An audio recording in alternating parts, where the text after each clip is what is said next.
Hey guys, welcome back to Action Movie Anatomy. I'm so excited to talk to you today about the dark side of the Force. Don't underestimate my power. We'll see you in 1 second. Welcome to Popcorn Talk, featuring movie discussion, news, and interviews. Popcorn Talk, we talk movies. And now, here's Popcorn Talk's Action Movie Anatomy. Boom! What's up, everybody? Oh, yeah. Still Dre. Where did it go? That's so. There There it is. There it is. Golden. Right on time. Yeah, oh man. That put me in a good mood. That was as on time as Hayden Christensen's acting is on point. On point. We're here. We're back. It's Thursday. I thought you were having a seizure at first. Is it Charlie Hunnam or is it Hayden Christensen? I can't tell. Is it just the same? It's not quite the same. They're similar. They're similar. You can't. Yeah, we'll get to the trailer and then we'll be able to. At some point. Oh, that's a good reminder. Stephen Lemieux up in the booth, executive producer, co-creator of this show. How you doing, Stephen? I'm doing good. I'm excited.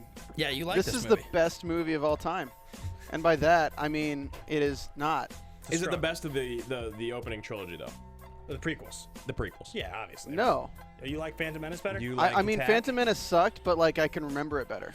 Just because of Darth Maul. Just because, like in Dark general, Sweet. They'll you be just remember more. There'll be plenty to talk about as we get into it. Guys, it's Action Movie Anatomy. We're here. It's Thursday. We're back. It's our last show of 2018.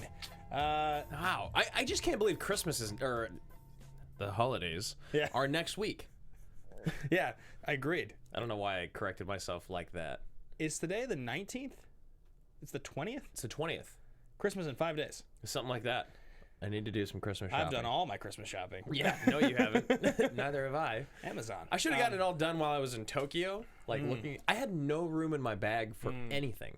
Like not even my own stuff on the way back. What show is this? What are we talking about? Yeah. Guys, it's Action Movie Anatomy. We talk action movies on the show. Today we're talking Revenge of the Sith, the third film in the Star Wars prequel trilogy in the late 90s and the early 2000s, starring none other than Hayden Christensen. Big shout out to patrons. We've got a couple patrons we wanted to give shout outs to. Mr. Matt Kearns. I know, Kearns, you're going to watch this because Kearns is a big Star Wars guy. Yes, he is. He's also a big action guy, and he's just a good guy. Big fan of Matt Kearns. We also got Harold Gruntjern. No, that's terrible. Gruntjern. Yeah. Gruntjern. That could be right. There's a T. Harold Gruntiern. There's a T, there's a J, there's a G. Do you always select one difficult to pronounce one on purpose? There just always is one. It's never just like Bob Ross and that's a painter. Harold Gruntiern. That's what I'm going with. Maybe that could be right. Matt and Harold, we salute you. Salute you on Action Movie Anatomy. The movies we cover on the show adhere to 4 basic rules. Rule number 1, hero always plays by their own rules. Who is the hero? Ewan? Is he the hero? Yeah, it's either him or Padme. Padme. You're tearing me apart, Padme. Hold me like you did by the rivers in Naboo. Yeah, it's a Lake. good one. It's a great line. Yeah, it is a very good line. And her delivery. She would win an Oscar. Rule number 2, the hero and the villain are always the smartest people, beings, things, dinosaurs in the room. I mean, the villain is obviously Palpatine. He's definitely the smartest guy in the room. And I don't think... Ewan's the smartest in all the situations he's put in, but kind of when it comes down to this... Well, and some of the Jedi that actually survive, that become important characters in the Star Wars canon, are the smartest guys in the room. Because, That's fair. Because Yoda and Ewan McGregor they actually survive. And Organa's parents. Yeah, the ones that get it and they can like sense great evil and all that, they actually... But the rest of them, Mace Windu, and all the guards that he brings. The guards, those are the worst guards in history.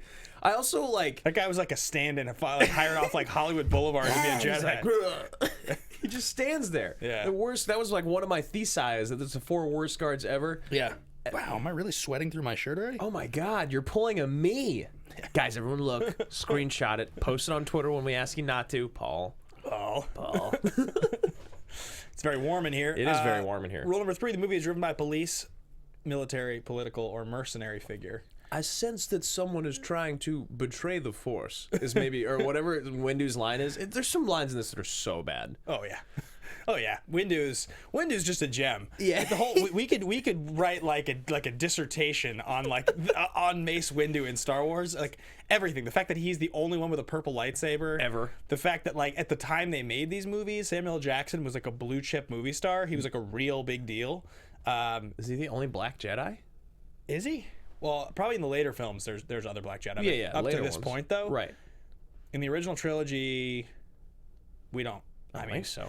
Guys, we should probably point out, rule before the movie cans, a minimum one explosion. There's lots of explosions. We're not like the Star Wars guys. We are not the Star Wars It's important guys. for you guys who are watching this or listening to this to remember is that we are going to talk about this movie and how much we enjoy it, all the sweetest parts. It is dedicated to Richard Eric Jarvie, a general in the Action Army, a man that we need to salute. Boom. Jarvie, Love it. you've wanted this for a long time, so we're excited to get to do it for you. Also, big happy birthday to Paul Denuzzo, another general in the Army. Yes. Very happy birthday, Paul. Yeah, very excited for that. We're gonna talk about a few things today coming up on the show. We're gonna be doing should the prequels have happened, a whole conversation about that, a modern day recast of the film. But talking just about like the trilogy and the original trilogy and all that, like that's not our jam. We're gonna do our best here, but there's probably gonna be stuff that you guys know. There we will don't be stuff know. that you know that we don't know. We're not Jedi Council. We're not Rule of Twos. We're not What's that show called? Star Wars Explained? Alex Star Wars Damon? Explained, the Alex Damon Show. What's the one here? Is that Jedi Council? No, that's the Collider one. What's the show Steven, here what's called? the Star Wars show here called? Jedi Alliance, but There, we Jedi went on a hiatus like 6 months ago. Jedi, Were okay. you weren't on that show, were you? No, I wasn't. I don't know enough. I can sing the Cantina song though. Can you? Yeah. Rocco did that show, Donica. Yeah, but so point is, guys, we're not like one of those guys. We're just doing an episode on a movie that we love, and this movie happens to be that movie. So that is what we're gonna do. Andrew, if the folks want to follow along with you and follow your career, your exploits, see the Follow everything that selfies I've you been doing. post. A lot of selfies out there. You can find me at Andrew Guy. You can find me that Andrew Guy on Instagram, and also you can find us on Twitter at Team Action Show. We've been a little bit more active on there. We've been a little more heat. Have you been tweeting from the account? I haven't been tweeting much at all lately, other than about my jet lag. Yeah. I just can't. I showered with the front door wide open the other day. Really? 30 minutes, wide open. The door to the bathroom? No, the door to my house. What about the door to the shower? I think that was closed. Just the front door was open. Yeah. It was definitely one of those moments where you like kind of like walking through the house afterwards. I was brushing my teeth with the towel on, and then the door was open. I was like, oh, Yeah. that's not safe or smart. There's probably a serial killer played by Robin Williams who was hiding somewhere in your house. But he's taking pictures of me first. Yeah, and then developing them in 1 hour. Shout out to 1 hour photo. Shout out to whatever. R.I.P. to the late great Robin Yes, Williams. Robin Williams. So that's where you can find Andrew. You guys can find me at Ben Bateman Media, Twitter, Instagram, what have you. Check out our show on Collider. We have another action show. This one does one movie every single week. That one does an idea discussion. It's called The Action Guys. It goes up every single Friday, so you get this show Thursdays, that show Fridays. Oh, and tomorrow is the history of Team Action. Oh yeah, We do a Schmoes verbal Know. history of Team Action. Yeah, it actually starts with like when Drew and I worked at a restaurant together all these years ago, and then the formation of this show. Yep. Talk all about this show. Talk about Team Action, and then obviously the Action Guys, and it's a really fun show. It goes up tomorrow, as well as the spectacular, the gigantic end of year Schmoedown thing that posts tomorrow, which is crazy. I can't believe the spectacular is here already. I cannot freaking wait for you guys to see. It's gonna be nuts. I wish I was there. I wish that I could go. Would have been so fun. But yeah, I was. Yeah, exactly. Thank you, Steven, for covering me. I was waiting in the shower for 30 minutes. I wasn't actually showering the whole time. Let's hop into the trailer. I think that sounds good. I think this movie does fit rule number 3 because the Jedi they are like a military. Kind of Yeah. religious military. Religious. I wish we had shown the other trailer. Remember? I showed you. Oh yeah, the teaser. Yeah, I mean, this is the real trailer. Yeah, yeah. The teaser doesn't really have that much. Side of the Force. Dark side of the Force. Consider to be Not from a Jedi. That's maybe my favorite line in the movie. Oh, it's so sick. not from a Jedi. That's sweet. He's so good. Excellent. Well, when he's being him, I Yeah. actually think that his crazy Emperor. Emperor stuff is a little over the top, and it's the only part of him that kind of loses me. But also, it's clearly intentional because, like, it's clearly intentional because, like, they want him to seem the way he's like laughing and maniacally as he fights Yoda. Yeah, they want him to just be like the most crazy evil, but Yeah. it's a little bit much. But as Palpatine, when he's just thinking it, Yeah, when he's just Palpatine and he's like trying to He's amazing. seduce. yeah. He's actually someone that I feel. achieve a power Is he passed away now? I wasn't sure about that, but I was thinking he definitely should be in more movies. That was another thesis I had. Steven, can you do me a favor and check if the guy that plays the Emperor, Ian McDiarmid. has passed away? I felt like maybe he has, but I can't quite remember. Oh, wow. That's pretty sweet. Yeah. He has not passed away. He's 74 years He's old. 74 years old. Oh, wow. He's actually pretty young. Yeah. He's like a guy that I feel like if I like met him at like a party, I would be creeped out. I sense someone is trying to destroy the light side. What's in your wallet? It's your dark side. Use it when you need it. I'm the other black guy. Wait, are you saying... Oh, if you saw Ian McDiarmid at a party, you'd be freaked out. Even before seeing this movie? Debatable. It's a combination of him being extraordinarily good at being evil in this, Yeah. and also the fact that like he's just creepy. He's creepy. His look? He's a creepy old man. He's a creepy old man. I don't like it. But he's amazing. Attack left me scarred, but my resolve has never been stronger.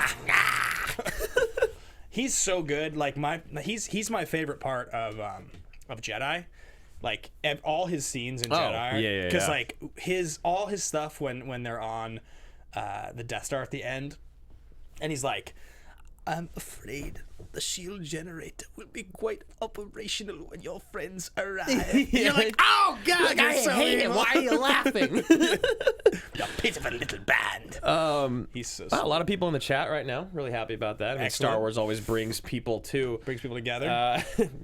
they can arm up against us and our lack of Star Wars knowledge. Oh, we're gonna kill it today. Oh, we're gonna do great. Crush it. I enjoyed that trailer. It has a couple sweet moments. 05, it's the front end of this is the front end. Oh, that's another episode of Action Guys we have On coming the up. islands of Naboo. Yeah, What? we have a whole episode coming up on the Action Guys. Drew and I had to pre-tape some things because he was out of town, and then I'm going to be out of town. We did this whole episode about what makes the perfect trailer, Oh yeah. and it's going to come out. I think it's going to probably come out the first week of January, like when I'm in Hong Kong. And Yeah. it's an hour-long discussion about the different generations, the eras of trailers, all the trailer voices. Yeah, the trailer voices, like what the actual focus is in the narrative of the Yeah. trailer, and excuse me, and also like what some of our favorites are. Yeah, it's a sweet episode. Those episodes coming up soon are good. There's one more I'm forgetting. There's one more. but- It's the action comedies, the top 5 action comedies you need to see before you die. Yeah, it's another one. That's some good episodes. Yeah, there's on some the good Action ones coming there, up. guys. Check that show out. So anyway, guys, we're gonna get into the next part of the show. This is gonna be thesis statements, your biggest, boldest thought about the film. It's just something you believe. If you start talking about this movie at a party, what do you say? And Yeah. I thought about this a lot as I watched this movie again. This is probably like the 6th or 7th time I've seen it. Yeah, I saw this in theaters, and I've seen it a handful of times. I've seen it on cable a good amount. It's one of those movies. I remember I saw it in 05 when it came out in Hawaii with my family. I was there. wow. I was there for Christmas. I think it was Christmas. Yeah, it had to have been. That's when this movie came out, right?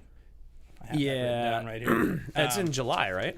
Oh, maybe it was like that? okay. Yeah, maybe it was a summer release then. May. May. Okay, so yeah, it wasn't Christmas. It was some sort of summer release, some sort of summer thing. Smithers. But I remember watching it in Hawaii, and like I had seen the other two in theaters when they had come out. This is 2005, so at that point, I guess I'm graduating high school-ish. It's like my senior kind of year of high school, and I thought it was pretty cool. But I was also past the age where it just being Star Wars was going to sell it for me. Well, that, and also you'd kind of like from episode 2, your expectations were a bit Well, but more cautious, right? Definitely, but also episode 2, see, in 2002 when I was 14, like, seeing that movie, I was like, that's the transition point. When you're 14 years old, you're close to starting to feel like an adult, but you're definitely still a kid. Yeah, So yeah. I was not capable yet of discerning what was so disappointing about episode 2, where episode 1 was bad, but episode 1, I was like, that was fucking awesome. That was so cool. Yeah, I loved episode 1 because, as a kid. Yeah, we were 11. Yeah, Like, we were 11, and Darth Maul had a double-headed lightsaber. so cool. But Yeah. episode 2, you're like, I think that was bad, but I don't really know. I just Like, I didn't like that movie. I wrote this article for TriviaSD.com. It's this thing they're doing now. Movie Trivia Schmoes Know asked competitors to basically talk about their favorite slice on the wheel, and then you write an article and talk about a top 10. So I did movie release dates. I wrote this article that was like the 10 most important years of my life and my favorite movie from each year. And I was going through some of the early years, like Truman Show I talked about from 1998. And like I remember coming out of Truman Show and being like, that was cool, but like my favorite parts were like Jim Carrey and like his physical comedy and like stuff that's like not what that movie's really about. Like it didn't so good. It didn't occur to me when I was 10 actually how good Ed Harris is in that movie. It's only years later that I'm like, whoa. Kristoff. Years later, you're like, this actually could have just been played by somebody other than Jim Carrey, and the movie would have been just as good. The fact that it's Jim Carrey like doesn't really.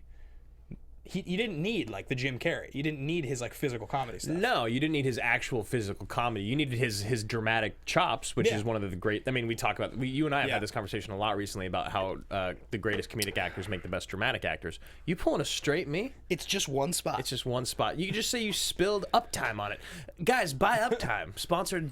It looks like I'm sponsors us. lactating. I mean, he is. A couple people really quick just want to say they love the action guys, which is really nice. Really appreciate that. We really love doing that show. A couple people are really big fans of your article. Thank you. Yeah, thanks, they guys. really enjoyed That's it. really nice. And I want to hear your thesis statement because you still haven't said it. Oh yeah, I've been talking about all kinds of other things. Oh, look at this delayed. I'm watching us. I'm watching me point at my nipple.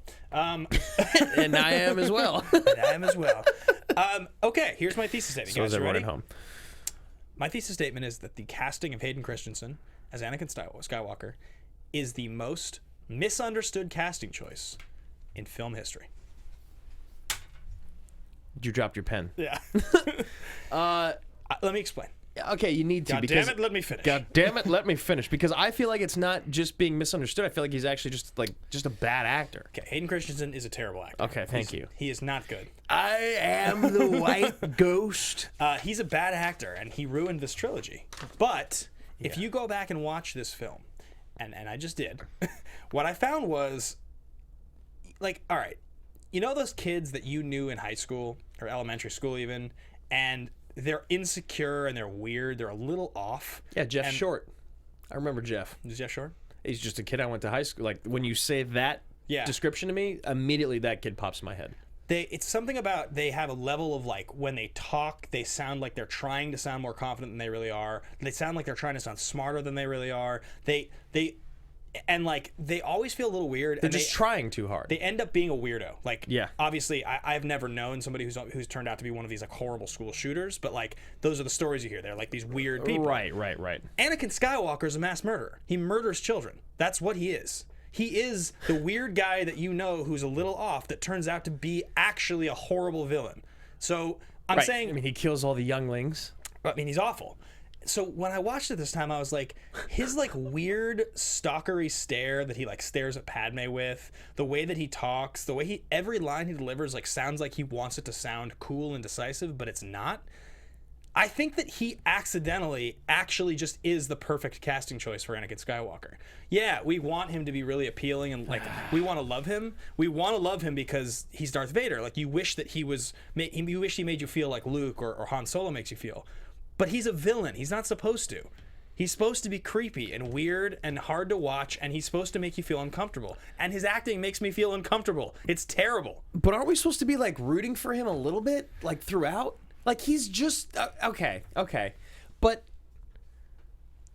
what do you think Lucas was going for then? Or like why didn't he like make it more evident or heavy-handed or because it just seems like he's still just that guy. I think they wanted him to be different than he was, and I think that once they got through the second movie, like, whatever. Somehow someone talked themselves. I don't know what it was. He has no chemistry with Natalie Portman. Like, it's a widely understood fact that he is awful in these movies. Actually, though, hilariously enough, big shout to Roxy Stryer. She is the biggest fan of Hayden Christensen as Anakin. She is like the actual #1 supporter of that performance. She loves him so much. She's gone on record for Screen Junkies, being the one that like dies on that sword.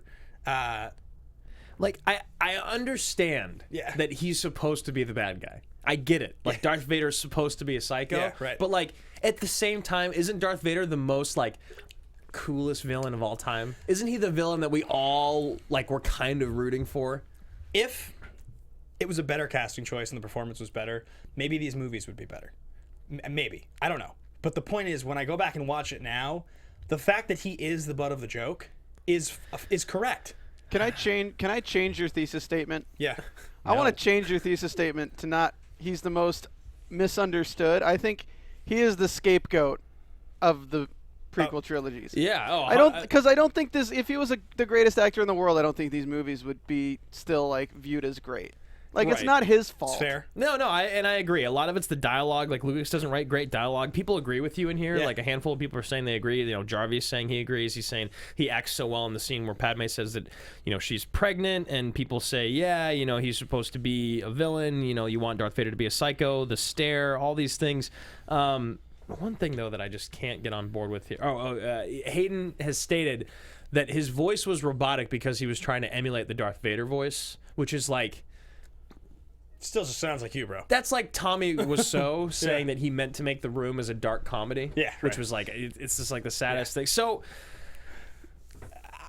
I'm actually surprised that as many people are kind of on your side with this thesis as there are. Like a lot of people are talking about how good he is. Like he's so bad. He's terrible. He's so horrible. He's offensive. and I get that it could have. I don't know. All right, whatever. I'm okay with it. I'm okay with the fact that the fans are okay with it. And I legitimately almost asked Roxy to be on 5 minutes of this episode just so she could defend it, because she's the only person I've ever met in person. And I came up with this thesis, by the way, last night. I've never believed this until now. I mean, people. I mean, again, it's like, you know, Matt's here saying, I think Luke was trying to make a character who's both a hero while still believing that he can turn to the dark side.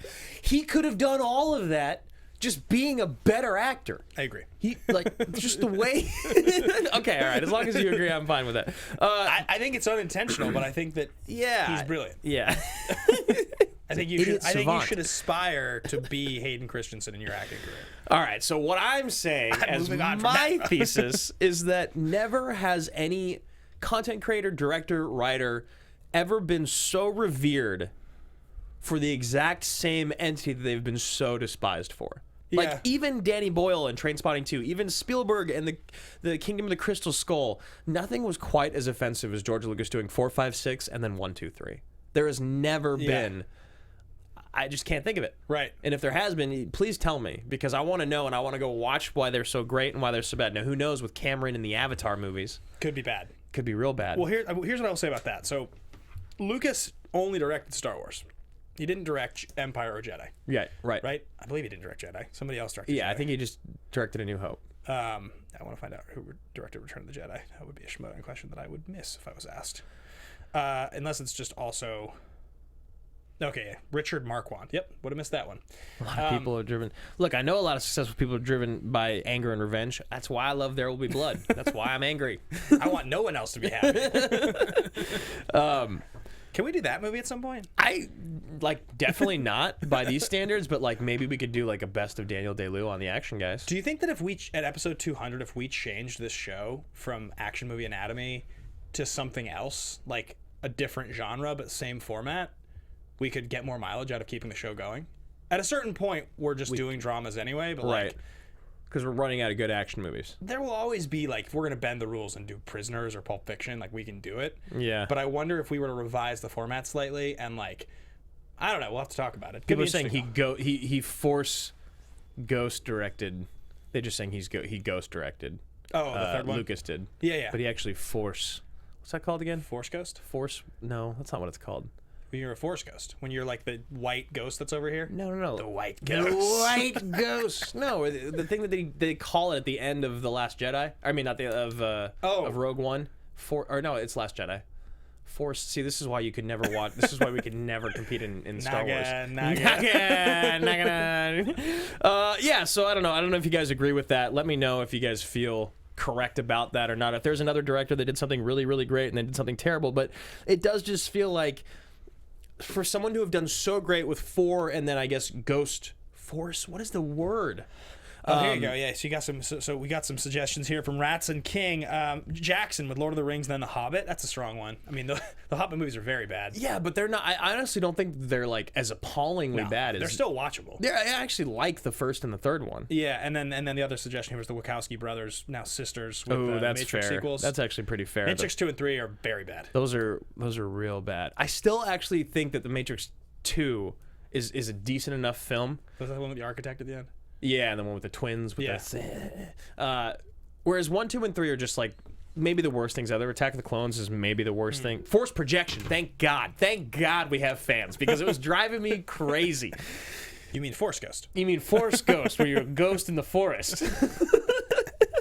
But yeah, okay, let's move on to fist pump. We spent quite a bit of time on this one. So fist bump moment, guys. If you're watching for the very first time, if you're listening for the first time, it's that moment something happens. You look around, you're like, "Are you seeing this right now? This is the coolest thing I have ever get." I'm so excited to get to watch the rest of this movie. You're so pumped. You're amped up. You want to call your buddy, make sure he turns the movie on.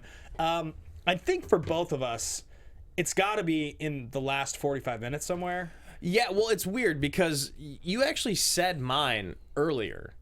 Oh, not from a Jedi? That's my fist pump. The whole story of Darth Plagueis. Yeah. And also, he's just the apprentice that murdered him, right? Can I learn that power? Isn't he just the apprentice that murdered him? Yeah, definitely. Because he talks about it, but he never says he's the Murder in apprentice. his sleep, yeah. And then later on, he talks about, he's like, I learned everything from my master. Yeah, and yeah. you're just like, you just said that you murdered your master in his sleep, and you're not, like, you're skipping about 10 minutes of your story. Yeah, it's a sweet moment. I agree. But the whole love thing that. about, like being able to heal, the only thing he feared was death himself, things like that. Sorry, Jarvis trying to call in, and he's having some, he says I didn't know if you unavailable. wanted him on right now. So I had- Let's try again. Okay, yeah, just call back. Yeah, he's going to try one more time. That's a sweet part. But I that's agree. actually my part, because when he says "not from a Jedi," is when you're like, from a "Oh, Jedi." shit is going down." There he is. Jarvie. The dark side of the Force is a pathway to many abilities some consider to be unnatural. Is that Is you? it possible to learn this power? Not from a Jedi. Is that really Jarvie? That's a really good impression. That's Jarvie. That's a really good Palpatine. Not from a Jedi. Jarvie, how you doing, man? Happy birthday. That's not his birthday. Thank That's you so much. Doing Denuzo. great. It is a late birthday for Yeah, Jarvie, though. we did this for it's Jarvie's birthday, belated like a month birthday. ago. Yeah, absolutely. Yeah. Happy birthday to both you guys. How you doing, man? Oh, I'm doing great, and yes, happy birthday to Denuzo. And man, I'm just losing my mind how much you guys are enjoying discussing this movie. If it's from love or hate, it doesn't matter. It's freaking great. I watched it twice this week because I have this really big problem with Clash Royale now, where I'll turn on a movie and I'll play the game, and then like I'll realize after 2 hours I'm like, I don't really know what just happened. I'll like hear a lot of things, and I'll turn like during the really high intensity moments. Yeah. But I was like, Jarvie's calling in. I need to watch it again. So I watched it again last night just for you, brother. Just for you. Yes. Twice in a year. I just, Jarvie, I just did this thing where I counted down my favorite film from each year, some of the years of my life, and I was looking at 05. It's a really bad year for movies. And like, this is definitely a contender for one of the better films of 05. Not necessarily because I think it's that good of a movie, but it's definitely one of the most memorable. Like, it's way more memorable than like a lot of the, like, I don't know, like V for Vendetta, for instance, which is pretty good, but this is just love a more V for Vendetta. Yeah, fair enough. So Jarvie, our question. Well, first of all, I want to get to the chat real quick. Where I saw you mention that you think that this is Lucas's most ambitious film. Can you talk about that a little bit? Yeah, I think it's definitely the most ambitious film. You can see from the scale of everything. It's massive. Just like from the intro itself, it's like a 20-minute rundown of how they board the ship, how they rescue the Chancellor, kill Count Dooku, they land, they crash ship. Everything is just perfect from that. Like the intro is absolutely flawless in my opinion. So when you say that it's flawless, and you think that you're saying just the scale of everything in the sense of what Lucas was doing to try to kind of end this trilogy is why you found it to be, because like in Attack of the Clones, for instance, it's a pretty massive scale too, right? The huge war.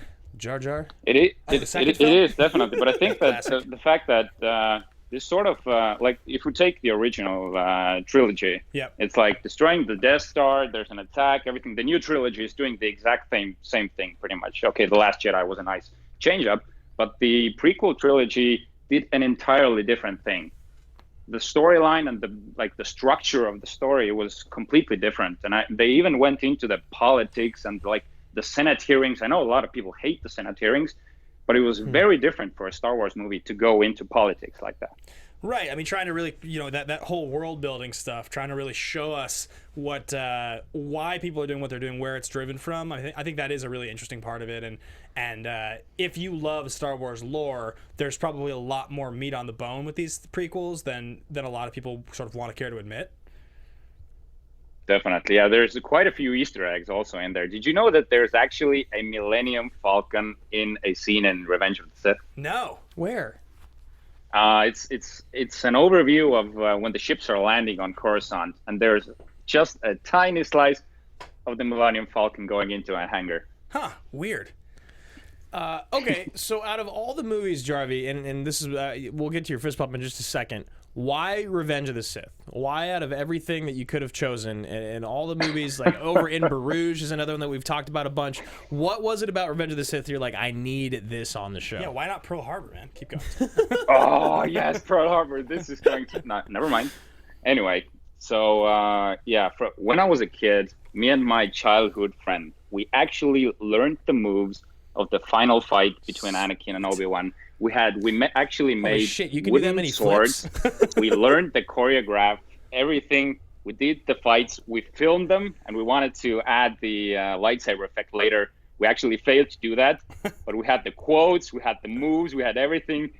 And I tried to find the video to post on the page, but I couldn't. I was going to say, we have to see this video, Jarvie. You have to find it. Yeah, it sounds like it rivals any of our like fantasy football liquor league speeches. Or we'll get the count to 10 online if you can get that video online. And I have to give a quick shout out to one of my Estonian friends, Kaupo, we always quote the Darth Sidious lines, the power, unlimited power. Yeah, it's so sweet. Mace Windu. So talk to me. What's your fist bump, man? Okay, so there's way too many, but again, I wanted to find a very like subtle one. So at the very beginning, where they're trying to save Palpatine, and the battle droids are coming in. Yeah. Obi-Wan is walking up the stairs, and he just walks his lightsaber into the battle droids. He doesn't hit him, he just like walks it in and slices him up real quick. Oh, yeah. Yeah, there is like this really sweet thing about the way that Obi-Wan fights is he's very like reactive and like he's not explosive or aggressive. He's calmer. Yeah. Makes sense. But again, he kind of shows off as well, because when they land their ships, Obi-Wan jumps out of like a backflip, doing everything, and just Anakin is just getting his harness off and trying to get out. I do love Ewan McGregor as Obi-Wan. I do too. I'm a big fan. Jarvie, one of the questions that we got asked earlier, which is not in my final post here for some reason, but I put it on my phone. What do you think of the actual lightsaber battles in this movie as opposed to the entire franchise of films? Do you think that it's like kind of silly, or do you think it's the best lightsaber battling period? Yeah, because a lot of the fights have been called over choreographed, and a good example is that I learned these moves because they were so easy to pick up because they were very explicit.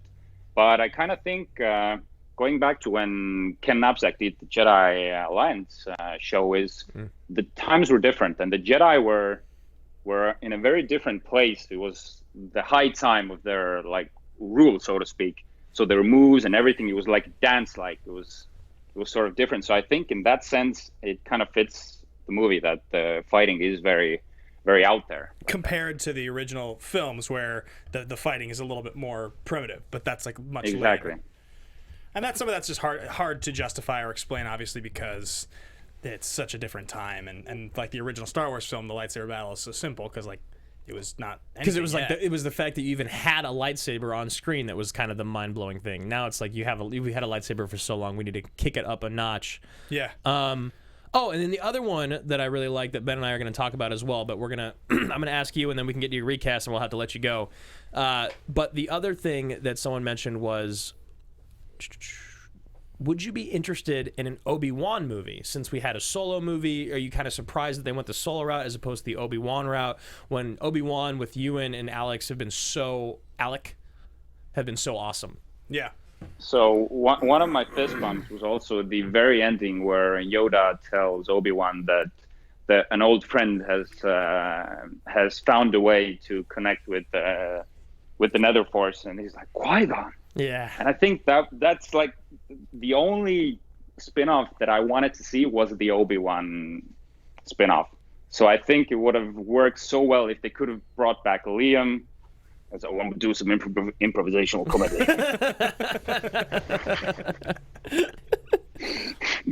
So yeah, I think I would have loved to see an Obi-Wan spin-off. That's like the only one I would have liked to see. We're closed. We're closed. I have AIDS. I think the shop has to be open Ring, ring. But I wasn't here. All right, man. Last thing before we let you go, we are going to do a classic recast. We haven't done one in a very long time. Who are your 4? Obi-Wan, Anakin, Senator Palpatine, and Padme. Who you got? All right, so it's kind of I went like half and half. So for Palpatine, I went John Lithgow. Oh, that's so sweet. That is brilliant. Love Lithgow. Learn to use the dark side of the Force, Tucker. Not from a Jedi, Tucker. And for Obi-Wan, I went really ridiculous. So I went Jared Butler. Jared Butler. Jared. That's amazing. Anakin isn't the father, isn't he? I'm so sorry, babe. I'm so sorry, babe. I'm so sorry, babe. Okay. And for Padme and Anakin, I kind of tried to go more like actors who have dramatic chops. So for Padme, I went with, I know this is a bit complicated because it has continuity issues, but Tessa Thompson. That's okay. One of the top actresses working today. Love Tessa. Yeah. And I think she would have amazing chemistry with Taron Egerton. Oh, okay, Taron. that's great. That's you. I mean, so I see where you're at here. I actually really like this. Lithgow, Edgerton, Butler, and Tessa Thompson. I mean, obviously the only one for me that doesn't seem to fit, but I would make it work would be Butler. I could see Butler as like an instructor type of role. That's good. He can do that. I like cutting things with my lightsaber. He's like So really, when he cuts Anakin's legs off, he goes like, "I'm thirsty as fuck." right. as fuck. Don't do it, Anakin. I've got the higher ground. Higher ground. You were supposed to be my brother. Excellent work. We'll get to our recast a little later in the show. Jarv, thanks for calling in, man. Happy birthday, belated, and thank you so much for all your support over the years. I was drinking from my Action Movie Anatomy glass just the other day. Yes. Oh, amazing. I just wanted to ask how are the glasses doing. Yeah. So, guys, have a great holiday. Thank you so much, and I'm looking forward to the other half of the show. Hell yeah, brother. You as well, and we'll talk soon, okay? And he's gone. All right, so back to the show. Big fan I of love Jarvie. Jarvie's a great dude. Yeah, I wish I still had some of the. I've talked about him on here before, but back when I used to do Anchor and I would do Top 50 Tuesday, and for a while there, for like 8 or 9 weeks, I'd had a handful of people would call in with their Top 50 choice. Okay. And Jarvie more than once called in very drunk. Oh, you told me about this. Walking home from like a bar, and like I think like twice, like 2 of them, and I wish I had saved them because they were just wonderful. They were just so much fun. And I think you played one for me. just pure unadulterated excitement. Yes. Talking about like I think Pearl Harbor. Like real love. Yeah, Real love for real film. love. Yes. Exactly. Yeah, So- I agree. Jarvie is a great dude. Again, one of the generals. We salute you. And let's move on to. We'll go into Ewan and Hayden's. I don't think I've done my fist bump moment yet. Oh my God! I think you cut me off there. Well, I think Jarvie cut you off. We don't. We're a little weird on time today. We started a couple minutes late. Hey Steven, do we have a hard out? Steven. Looking into it. Because if we've got a hard out, I've got to stay past. We've got a hard out. I've got to. There's stay no hard outs for you guys. Oh, wonderful, wonderful. Steven. So I'm gonna go. My fist pump moment is basically as soon as Execute Order 66 starts. Oh yeah. So it's for me. It's just that it's truly the definition of a fist pump is when something happens in a movie. I used to describe it as I'm so excited I get to watch the rest of this movie. Yeah. See, I actually disagree with Jarvie. What you said that the beginning is perfect. I actually found the beginning of this movie to be slow and harder to watch. I can obviously understand what you're saying about the choreography of the fighters, and it's everything. Movies are subjective in general, but like I found that the 2 hours and 20 minutes of this movie get really sweet in the final 50. As soon as Execute Order 66 and that music starts, and I love the one Jedi, the dude with the beard and the real tall head. Yeah.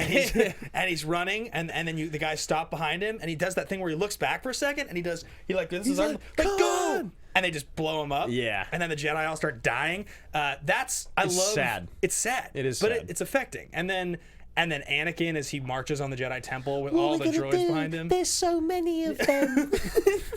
That kid didn't get another job. But like, No, because he got murdered by Anakin Skywalker. it's just like everything. So then, and then obviously the final stuff on, I think it's Mustafar, right? That's the planet. What did you call me? I think Mustafar is the planet at the end. It's got to be. Somebody in the Okay. chat confirm for me. But all the stuff on Mustafar, like them fighting on like the lava and all that, and like the flip, and I have the higher ground. I just love it. That's my favorite part of the whole movie, and I got so excited watching it. I do truly love their battle at the end, and especially like the moment. It's like one of my favorites where he's like, "You came here with him." Yeah. He's like, "You traitor," or whatever he says. Yeah. He's what I can't remember. Liar! Yeah, and you're like, "Oh shit, It's gonna get real. It's gonna go down right now." And I remember the first time watching it. I didn't really, because you're a kid. Yeah. You don't really put the two and two together that there's a reason that Darth Vader's wearing the suit. Yeah. And there's a reason he looks so insane in the suit. Right. You're like, something really bad has to happen to him. Yeah. I didn't really put it together yet. I was like, oh man, he's going to kill. He's surrounded by lava. Yeah. I was like, he's surrounded by lava. But he's like the most powerful Jedi ever. He's going to kill Obi-Wan. Yeah. Or like he's going to like do, I don't know. I was a kid. I wasn't like placing 4 and 5 and 6 with 1, 2, and 3. I was just kind of like thinking in the moment. I didn't know what was going to happen, and like, just all the lines from Ewan are so good. So sweet. You are my brother. So good. Yeah. Okay, that's a good fist pump. A couple people were saying that the Order 66 gives them chills. That's like some of their favorite parts. I love that. I love the whole ending of this movie. It's You will not take her from me. Because something that you and I will often do is, with movies that you and I have seen 5, 6, 7 times, if we're doing them on the show, we'll do our best to watch through the whole movie, but sometimes it ends up you don't get to finish it, or you're only watching scenes because like it's a movie like Man on Fire for you where you've seen it like 25 times. So many times. Yeah, exactly. It's just like sometimes you don't get to. So with this one, I was like going into it, I was like, there's no way I can miss any part of the last hour. I have to watch. So I watched every second of this movie, and like, it's just awesome. I love the ending. Your anger and lust for power have already done that. You're like, shut up. I feel a great. I feel a great disturbance. Okay, so I got a question for you, because we have a lot of ground to cover here still, and we will get to it. But I thought about this morning, and I texted our good friend Mark Riley, who is one of the hosts of the Star Wars show over there, Collider, the Rule of Twos with Mark Fernandez. I texted him, do you think that if she hadn't died, Obi-Wan goes away with Padme and raises the kids and marries her? oh wow. And his answer was, I don't think so. In this canon, Jedis aren't allowed to marry. Anakin does it secretly, which is one of the things that he does that breaks the rule. And I don't think so. And like, all I'm saying is there's a definite vibe of he cares for her, and like she obviously respects him. And Anakin dies. Like, let's just say it all crumbles and they get to run away to the country. I think that maybe Obi-Wan raises the kids with Padme. What do you think? I know it's weird. I was thinking about it in the context of another movie. I want to know your guys' thoughts in the chat too. No. I can't. Obi-Wan would become a creep. Because like they're supposed to be so much younger. Yeah. And like Padme's, very, very young. He's supposed to. How old do you think Padme is supposed to be? I think Padme. 19? Yeah, and he's supposed to be like 300, I think. What? Yeah, he's 300 years old. Obi-Wan? There's something wrong with it. He's roguish. He's like 36. I know. Maybe 34. I'm just not okay with it. He's had a successful career. She's a young model. He's probably divorced. He's looking for something. He meets her. Anyway, different story. I think it ruins the beautiful story of McGinnis in 4, 5, and 6 if he were to have taken Padme and raised the kids. Fair. Maybe I'm way off base. I don't know. I would love to know what you guys think in the Has chat. anyone agreed with you? No. Steven, what do you think? Steven. There's no proof that the kids aren't his. Strong point. I hate it. Bail Organa has to get a new job. I hate He's you basically guys Judge Judy. so much. Moving on to Ewan McGregor, what he was doing in his career in Big Fish 2003. Wow, those are words. He was in Big Fish in 2003, directed by Tim Burton. Robots in 2005 with also Robin Williams in there, and Valiant in 2005, which I don't know Valiant. Nor do I. I don't know that one. Have you ever seen Big Fish before? Hate it. Shattered Glass in 2003 was Hayden Christensen's most recent film after Star Wars Episode 2 Attack of the Clones, and Life as a House in 2001, one of my favorite movies. Life as a House is a good movie. It actually is a good movie. And he's actually good in it. Yeah. Yeah. No, I actually like that movie. Yeah. It's one of those family dramas. I hear Shattered Glass is good. Never saw it. Well, I mean, the other thing that was going on in the chat is there's a handful of people actually think he's a great actor. Yeah. Like in other movies. Everybody's entitled to their opinion. Everyone is entitled to their own opinion. I mean, I don't know. He's definitely a guy that had the double-edged sword of the opportunity because he got a bit of a raw deal. He obviously has this role, and he's remembered for this role, and he's incredibly famous still because he was this guy in this movie, you know? But his prospects as an actor are very limited because it's not like Bertolucci, or I mean, it's a bad example, but like it's not like some guy who's like a legendary director is like, I'm gonna make a movie this late stage in my career, and I'm just gonna select who I want. I'm gonna take Hayden Christensen because he's such a good actor. Like, right. Denis Villeneuve is not like, I want to cast Hayden Christensen in my movie. I get it. You want someone who's like a hot button topic. Tobey Maguire, Spider-Man, Elijah Wood, Lord of the Rings. Although Elijah Wood wasn't that famous at the time, but he was still famous enough. I don't know. I wish I could be a fly on the wall in the casting session. Oh yeah. Just to like hear what George Lucas said after seeing his audition and like, why he was so sold on him, because again, it's been proven a couple times and the fans have argued that Hayden is not a terrible actor. He's not maybe the best, but and a lot of it goes on George Lucas and his writing, so we can skip right ahead into production development, and we'll kind of cruise through this. But written and directed by George Lucas, produced by Rick McCallum. What happened here?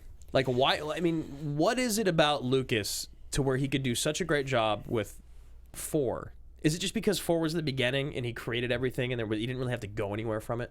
Do you mean like A New Hope? 77 Star Wars. Yeah, because he didn't direct the next 2, Empire and I think there's a lot of things going on. Jedi, I mean, I think like there's a lot of things going on. I think that I saw Mark Andreyko, friend of the show, tweet this the other day or talk about it on Facebook. Like, if Star Wars came out today, there would be tons of nitpicking and plot holes, and the third act is slow, blah blah blah blah blah. Like, that's the case with a lot of classics. I mean, movies, and I think that the original trilogy, you know, was great and innovative at the time, and it like has a lot of great, you know, like a lot of great archetypal characters, right? Like you have like the sense of good versus evil is so pronounced in those movies, and it was very affecting at the time. We didn't really have something of that scope yet, and it works really well. Whether or not like we don't know what decisions Lucas was making, how involved he was in each part of it, what the things he's the most responsible for versus the things he's not. You know, obviously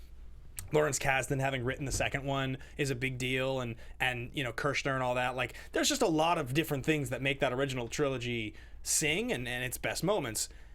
I just don't know that we were set up to succeed that much with the prequels, and I think it probably begs the question we wanted to ask today. This is just an open-ended question. Steven, I'd actually love to know what you think about this too. The chat, you know, sound off on this. Yeah, please, chat, pay attention and respond. This is a big one. Should the prequels have happened? Not like should the prequels have been better, should they have happened differently? Should they ever have happened? Assuming that they hadn't, we would have gotten 2015, a reboot of Star Wars in some ways. But should the 1999 through 2005 3-movie prequel trilogy ever have happened? What do you think? Yes. Okay. You say yes. I say yes, because regardless of whether they were good or not, and I say this to people all the time, they were something that were family friendly enough and sci-fi for children that created another generation of sci-fi fans and people who love Star Wars. So whether they were good or not, they created another generation of fans. Just as these new movies are doing now with pop culture, like how many references can you name where people talk about how the Death Star gets blown up, right? With like the 2-meter wide thing and him going down the trenches and firing into it. And they did this whole second trilogy now, or the third trilogy now, using the same theme. Oh, got to shoot into this one hole and blow up the planet, right? Yeah. All of the pop culture from back then now makes sense. So they're basically bringing another new generation into the same kind of concepts. Same with Anakin in the first movie where he goes into the ship and then fires into that and blows it up. It's all about just like one part blowing up everything. Yeah. But I don't know, like every 15 years there should be something new at least that really creates a new generation of fans if they want to keep it alive. I don't agree with them necessarily flooding the market with movies now. I think they should wait a bit and then do it again. Yeah, I mean, there was a major investment, and now it's all the bottom line. So that's what like all these new movies are kind of about. But okay, that's an interesting point. Drew, what do you think? Yes or no? I think yes. I mean, I'm one of those people that believes that like everything happens for a reason. Yeah. I'm one of those. I think it's really important that Natalie Portman had a great career. I think she's one of the best actresses that we've had in this generation, even though this is not really a testament to her skill. Yeah. And I also think that it was kind of important to just show you that just because something is loved, because it has a huge fan following, doesn't mean it's just going to be successful. Now, these movies made a lot of money. However, I think it's important that this happened so that now that we have the new Star Wars films, they're looking at it in a different light. Like, they didn't just let George Lucas direct The Force Awakens. Yeah, you know, right. They was like, oh, 20 more years have passed. Like, let me do this again. They're like, oh, yeah, sure. You did such a great job before. Yeah, right, I was like, right. no, dude, like... No, you can have your money and you can have a producer credit or whatever, but like you're not touching the creative anymore because you're not good at it. And I think it was really important for these three to happen so that they could show you that just because you can create in a world that is already adored doesn't mean that you can lower the quality. And I'm not saying that he went into this thinking that it was going to be a lower quality product than his original three were. However, I just think that these needed to happen so that we as an audience expect more. Now, the other side of that is that I think the Star Wars audience is the most entitled, pretentious audience in the world. Very toxic, yeah. And toxic. But that doesn't mean that these movies were good and that they're just being hard on them. I'm going to go the opposite, and I'm going to say no, they should never have happened. And what I will say is that it's not like... So I hear you, everything happens for a reason. Steven, I agree with your point that you do want to have refresher... like basically refresher of this IP so that a new generation knows Star Wars. But the reality for me is that, Jedi comes out in 83 and you get another movie 16 years later. The last one of these comes out in 05, you get a movie 10 years later. It's not realistic to think that between 1983 and 2015, this IP was not going to be refreshed at some point. I just don't necessarily think that this prequel trilogy should have happened when it happened. They didn't have a grasp yet on what they needed to do to make this a successful piece of pop culture that actually sung with quality and credibility. They just kind of swung for the fences with the CG they had at the time, and they really let Lucas turn something that had become kind of part of adult mythology and make it a little overly kid-friendly, to the point that when the third movie happens and he does murder the younglings and it gets dark at the end, it really does stand out as the only truly dark thing that happens in the three movies. Whereas, I mean, Empire is obviously like usually references the best one. Empire's a very dark film. It's the second in the trilogy. Even just losing Obi-Wan in New Hope, spoiler alert, is a tragic, heartbreaking moment. And I don't know. I don't think that we should have had no Star Wars movies from 1983 to 2015. But as everyone in this chat is saying, there were like these ideas had existed for a very long time. There was like tons. Do you think you'd be as big of a Star Wars fan if these three didn't come out when you were a kid? Because you loved them. It's a good point. And again, Richard Eric Jarvie, the boy that recommended it, that was what his comment was. What I thought was pretty fascinating, because the short answer is no. The long answer is maybe, because like I loved New Hope, Empire, and Revenge, Return of the Jedi. Jesus. Yeah. Because my sister Sandra and I watched them so much when I was there. However, we also were. Who do you think was there first? Like the first person to call me when these were announced and like got me the posters when I was a kid. It was my sister Sandra, and I was so excited. Without the prequels, it would be like holding on to the sweetness of like the Mad Max trilogy or something like that. Or Superman. Yeah, like without the prequels, Star Wars would have died. It would have just become a footnote in like really important pop culture history. Right. But like none of us. Yeah, so it's a strong point. Even with Kingdom of the Crystal Skull coming out when it did, it still seems now for some reason okay for the next Indiana Jones movie to come out. You know what I mean? Instead of it just being like, just let it die. It's been 30 years. That's interesting. Yeah, I love that conversation. That's a really great point there, Richard. Love that you brought that up, and love that you called in again. So, box office, should I get into that? Yeah. Just a quick shout out really quickly, guys. Patreon.com/teamaction. You guys can find additional content there every single week. Through the holidays, as we've been traveling so much, it's been a little staggered. We actually have a cool call-in Skype call that William Belford actually did with us a couple weeks ago, and we're going to be exporting that and putting that up this week as a piece of content for you guys. It's kind of a Q&A with us, and we're doing those Skype calls now now for generals in the Action Army. So check that out. We do videos every week, movie reviews, all kinds of cool stuff. Patreon.com/Team Action. There's like 40 videos, tons of Schmodown behind the scenes reactions. We are going to need to record a spectacular behind the scenes. Yeah, we really do. We need to find time. I don't know when we're going to be able to do it, but we are going to do our best. Guys, it's been crazy. Ben's about to be out of the country. I was out of the country. Holidays are coming up, but we will make things work. And also make sure to check out the Action Guys tomorrow on Collider, 3 p.m. That's when our next episode goes up on the verbal history of Team Action. Getting into critical and box office, this movie was produced by Fox, cost $113 million to make, and it was released in May 19th, 2005. Grossed $380 million domestic, $468 worldwide, for a grand total of $884 million in 2005. Absolutely obscene.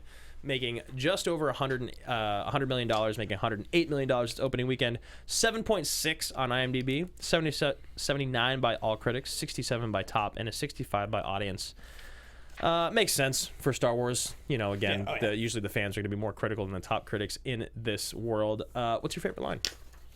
It's a lot that I really like. I do really, really enjoy Not From a Jedi. I think that's a really, really cool. Yeah. I think it's a really, really cool part of the movie. I actually like some of Padme's lines when she's saying, I love when she says, you're breaking my heart, you're going down a path I can't follow. Yeah.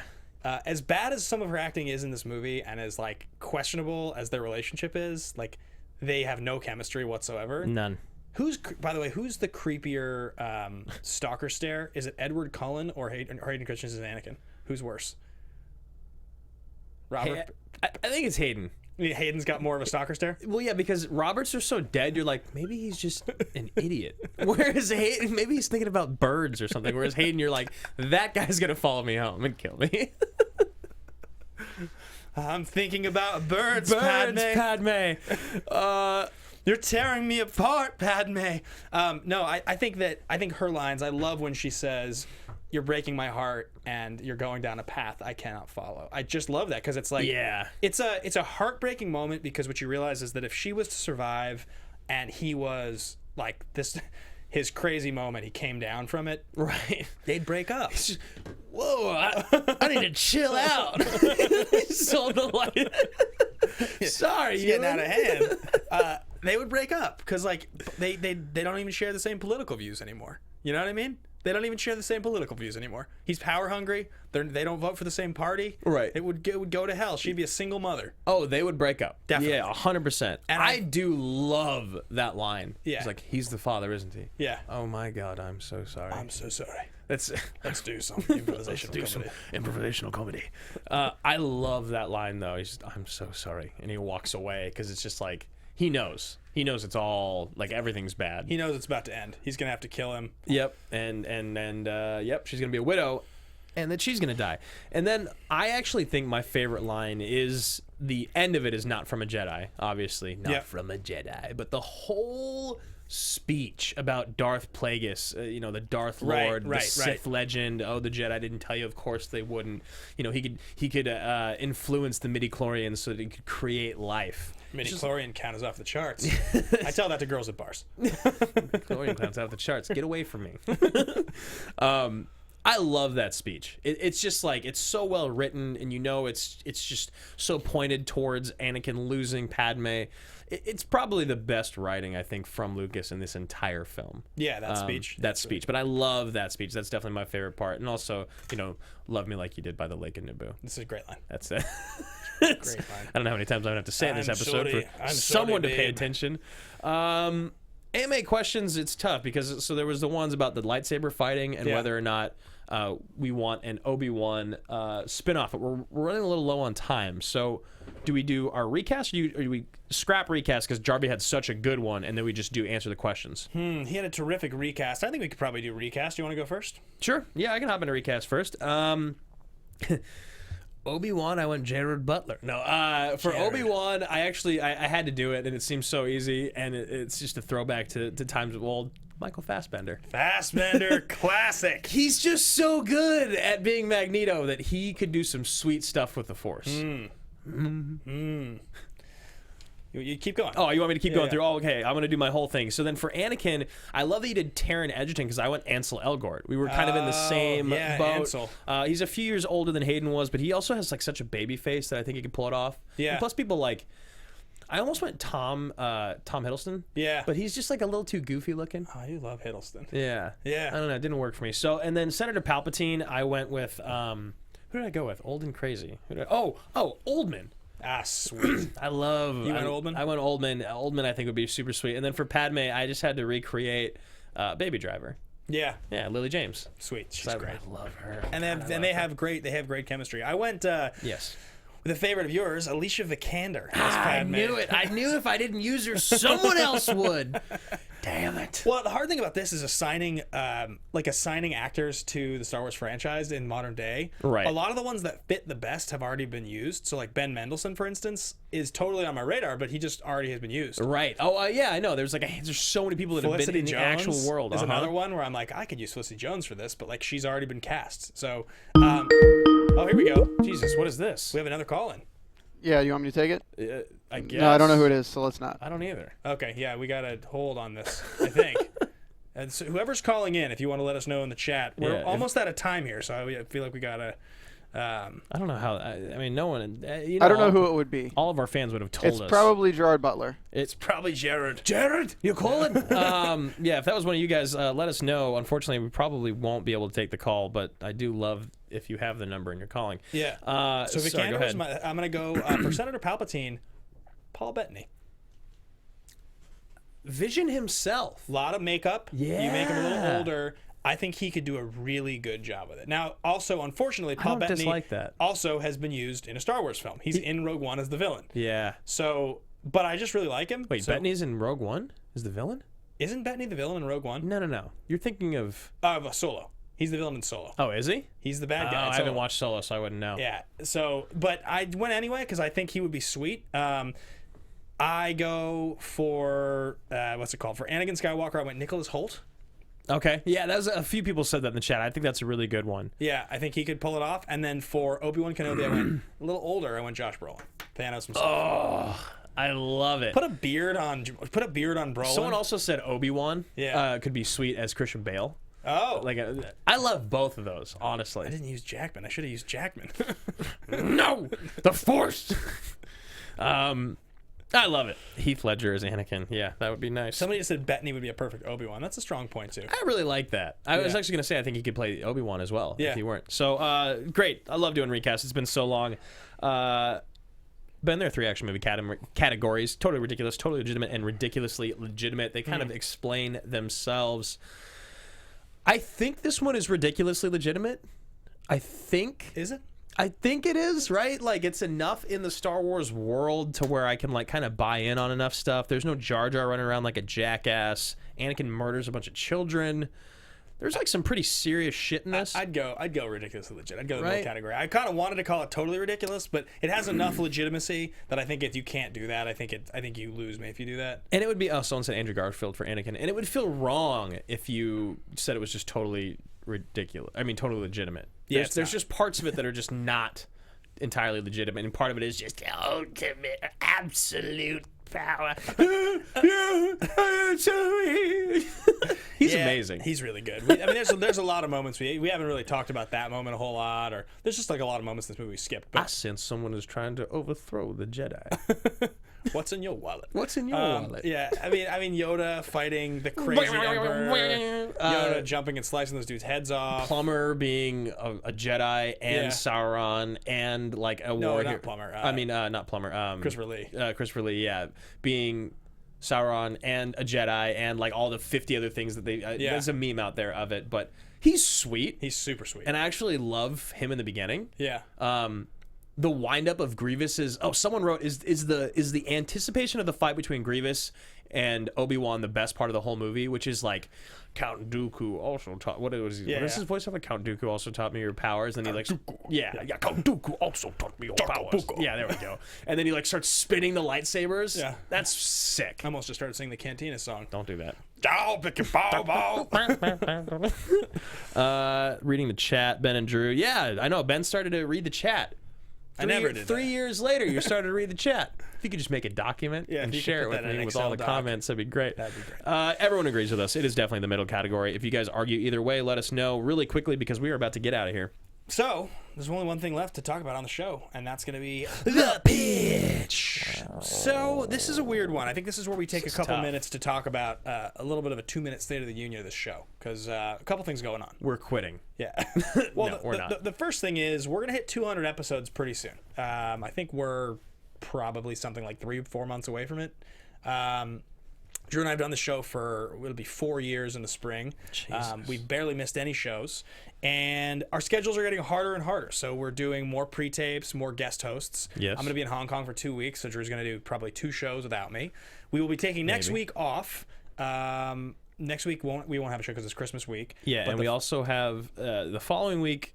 The next following weeks is when you're going to be out of town, and I'll probably do shows without you with a guest host. I don't know what those are going to be or who the guest host is going to be. The other thing is you going to Dark Knight, the pre-tape? Yeah. So Paul and Richard ran and if there was anybody else running that, please correct me here, but Paul and Richard ran an Action Movie Anatomy Battle Royale for a few months there, where basically they were pitting all of the movies we had covered on the show against each other in like a Battle Royale format. They know our catalog better than we do at this point. Yeah, all the movies voting against each other, and in the end, the favorite movie that beat out all the others was The Dark Knight. So we agreed to redo. And it beat out, was it Empire? I was think that Empire the last? Strikes Back such great, such a coin toss. There were some good ones towards the end there. Didn't Prisoners make it pretty far? Yeah, Jurassic Park made it really far as well.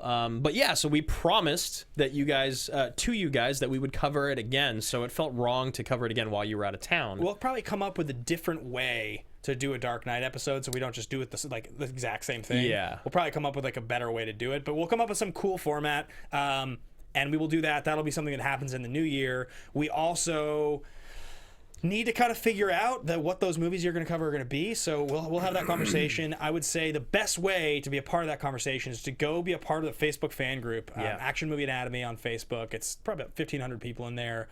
We put up polls, people vote. If you follow us on Twitter at The Action Guys, at Team Action Show. Yes. You'll be able to help influence what those decisions will be for next year's films. And patreon.com/Team Action, if you're at the general level, you can suggest films. So if you are still a general, you can suggest movies. We're going to make a great lineup for 2019. Yeah, and we're not saying that we're pre-taping The Dark Knight. We were going to try to pre-tape The Dark Knight to get it up to you guys, but I don't think we're going to be able to. So we will most likely do that live when Ben's Once back. I get back, yeah. And that way we can have you guys call in Richard and Paul, since they both, I know, would enjoy doing that, and they also did such a great job running it. I would have never kept up with it. I would have quit after like a month or two. So mad props to you guys. We'll keep you posted in the groups. We'll keep you posted on Twitter. Again, in the groups, let us know movies that you want to see coming up. I know that you guys want to see Sudden Death and Hard Boiled. Any other movies that you'd like to see coming up, we would love to hear about. And if you want to just say those two again, then you can just say them again. And also suggestions for maybe guest hosts. You guys know who we love and who we spend a lot of time with. I know Andreyko wanted to come back, but we'll figure all that out. Just stay connected on social. Yeah. All right, guys. Thanks for watching. Thanks for listening. Happy holidays. Thank you for 3.5 years of great support. Thank you, Steven, up in the booth, and we'll see you guys. We'll see you guys soon. Yeah. Bye, guys. From producers Maria Menounos, Kevin Undergaro, Phil Svitek, and the entire Popcorn Talk Network, we would like to thank you for tuning in. For questions or comments, be sure to visit popcorntalk.com. I'm Sir Richard Wentworth, and this has been a presentation of the Popcorn Talk Network.